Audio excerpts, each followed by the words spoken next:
Welcome to live chat. Remember to guard your privacy and abide by our community standard guidelines. Holy cow. I don't have anybody watching yet. Isn't that a bummer? Wow. Hi, everybody. Frank from the Old Town Coleman Center. We've been fighting this all day long, learning curve with YouTube, trying to figure out how to live stream. Made a 21-minute video and could not get the video to work. So it's 21 minutes of audio. There's somebody just joined us. So just wanted to try it again. I understand if you don't want to watch that other video because there's nothing to watch. It's just a podcast, and I don't do podcasts. So anyway, I hope everybody is having a happy new year. Welcome from North Idaho. Nice and cold here. Gonna go to Cabela's tonight. I just bought a new ice auger, so I'm gonna go pick it up and hope to do some ice fishing later this week. So a lot of things been happening behind the scenes here at the Old Town Coleman Center. We have a number of things going on, and this is just one that we've been toying with for a while. And the reason I'm doing it today is because a gentleman sent me a note on YouTube, and he asked a question. I thought, you know what, rather than trying to respond to all these questions, which I do, the ones on YouTube I don't get to. If you need me to answer a question, please email me at info@oldtowncoleman.com, or you can get a hold of me on Facebook. I try to answer all my Facebook questions also. Hello from Kansas. I need to put my glasses on. I won't be able to see this. There we go. Okay. I look more studious this way, I guess. Anyway, so I got a, that would help.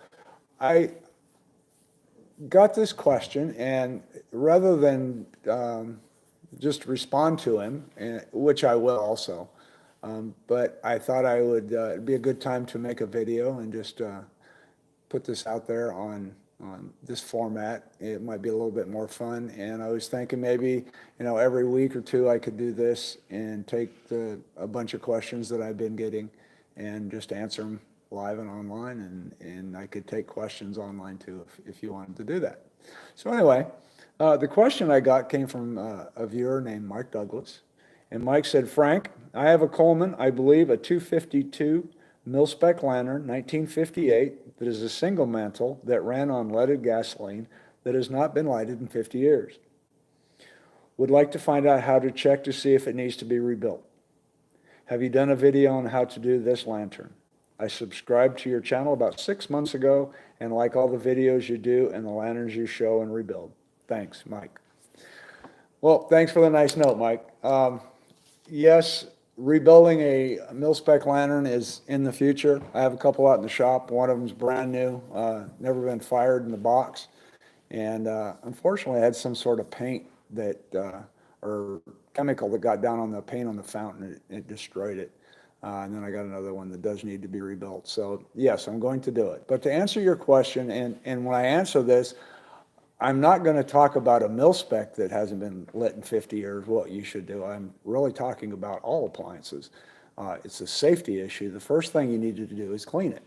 And by cleaning, I mean you need to clean the fount or on a stove a tank, and you also need to clean the burner, because the burner is the part that if you have bugs that have crawled up there and built their nests, and you turn that burner on, you're blowing gas up into there, it's not going to get it to where you want it to go, and it will ignite on you.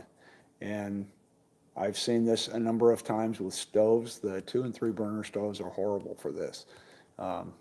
In that U-tube, and the gas collects, and you turn it on, you open the valve up more and more and more, and it won't light, and it won't light, and all of a sudden it just turns into a ball of flames. So the first thing you would want to do is to drain all the fuel out of it and shine a flashlight down in there and see if you can see if there's a lot of rust down in there. Smell it. If it has a really stinky smell, that means that's probably got varnish in there, and varnish will definitely block your fuel and air tube. when you pour the fuel out, check to make sure there's not a lot of sediment in there. All of that stuff needs to be washed out if you have any. If you have rust in there, you can throw some small nuts or bolts or BBs from a shotgun shell. Pour it down in there and knock out as much rust as you can. And that's what you do to clean out the fount. To get the burner clean, I recommend you take the generator off, and with a air compressor nozzle, or if you have to, a can of compressed air, blow in from the burner cap and blow air in there and trying to knock out all the bugs nests that can be collected up in there. That's the safety issue. You got to get that out of there first. But once you do that, then you can start to, hold on just a second. My wife's pointing at something and I can't see it. Hi from Canada. Hi from Canada. Hi, Canada. Canada is less than 100 miles north, so. Okay, so once the lantern or the stove is cleaned out and it's you believe it's safe, then, well, first of all, 50 years, you are definitely going to need to replace your filler cap gasket. So I recommend you go to oldcolemanparts.com and order a filler cap gasket. And they're not easy to, or they're not hard to replace, but you're definitely going to have to do that because that old piece of rubber is not going to last you 50 years. So what you need to do is get the systems working again. The first one is your pressure system. Make sure that it holds pressure by replacing that filler cap.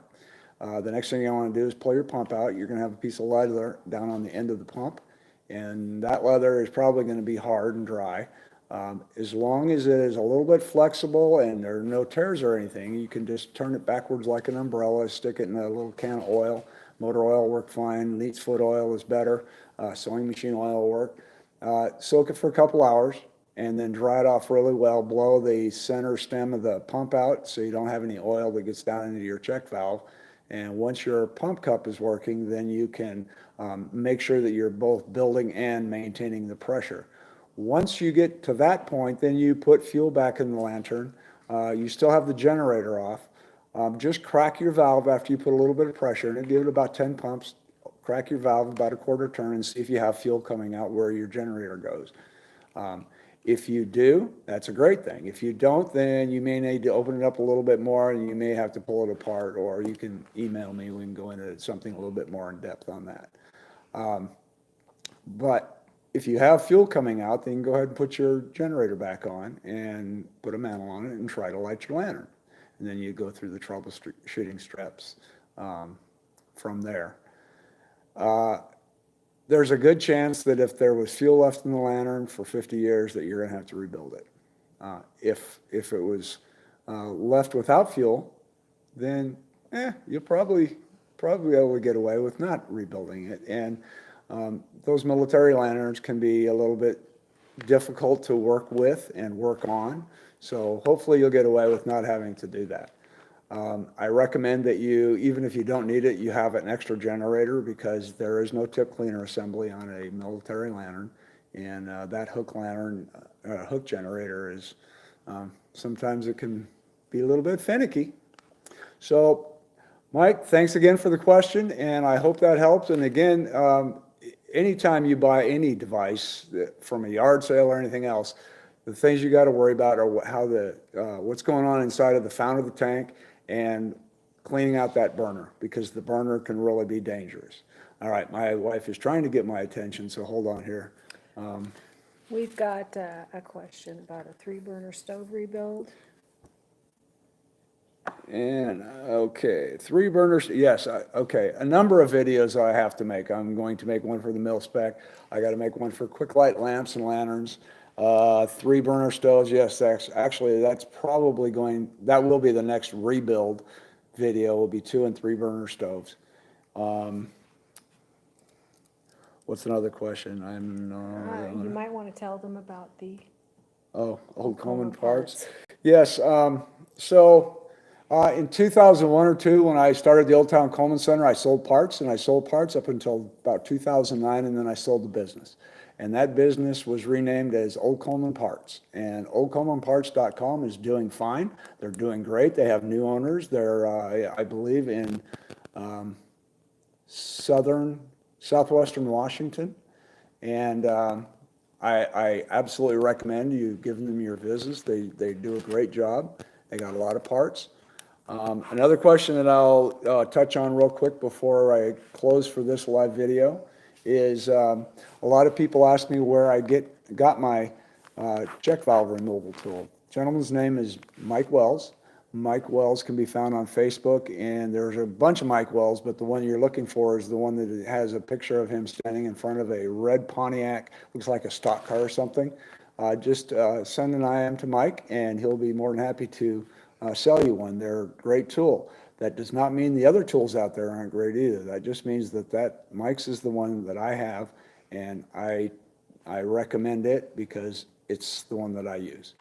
Okay, do we have anything more, babe? Let's see, we've got 2 highs from Florida and 1 from Denver. Looks like you've got maybe a question here. Gentleman bought a dual fuel stove and wondered how to drain all the fuel from the tank for storage. 1/8-inch fish tank pipe, or you can take the valve out. So if you take the valve out, turn the tank upside down and there's a square end on the valve. Stick that in your bench vise, and then you can unscrew the tank from the valve. If you loosen that up and then turn it right side up and take the valve out of it, you'll be able to pour all of the fuel out of that tank. If you're not going to do that, just get a piece of 1/8-inch fish tank tubing, the clear stuff, and set the tank on end and feed it down into the bottom so you have it, and blow on it to make sure that it's down in fuel, and then suck on it and siphon it out and put it into something else. Yeah, it's a pain in the butt to do those things. Anything else? He was from Trinidad and Tobago.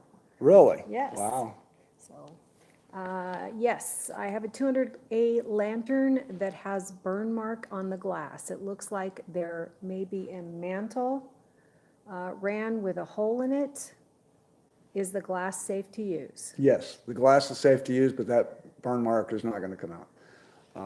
Yes, it's that Pyrex glass is, that didn't damage it. It just got so hot blowing out of that mantle where it had a hole in it. But your question is it safe? And yes, absolutely it's safe. Okay, we've got some more here. Where is the best place to purchase a fuel cap seal for a 3-piece cap 1964 to 28F? ColemanParts.com. It is a gasket. All you do is you have to, and I have a video on how to do that. You just take the 3-piece filler cap apart, you take the insert out, throw it on a fire brick, torch it out, and put the new one in, and it's as good as new. All right. So we've been live for what, 13 minutes? So I think it's 15 minutes is about as long as we want to go. So my email address again is info@oldtowncoleman.com. And if you think this would be something you'd like to see, every week, every 2 weeks or so, please let me know. I would take the time to do this. I enjoy this. It's easier to do this than it is to make a video. Making a video is a pain in the butt, and I'm not good at it. And this seems to be a little bit easier, and it's good to talk to you guys. So anyway, if you could send me an email, let me know, or put comments here. Let me know if it's something you'd like to do. I could do it on a weekend or something where everybody could see and we can all join in. We also discussed today doing this on Zoom so we can all get on there. I know there are a lot of collectors out there that I would like to do an interview on them, and if they had Zoom, they could show us their stuff. Talking to you, Darcy, if you're watching today. All right, guys, thanks again. This is Frank from the Old Town Coleman Center in North Idaho. We're about ready to check out. Hope you have a great day and keep them burning. How do I shut it off? Oh no, I can't turn it off.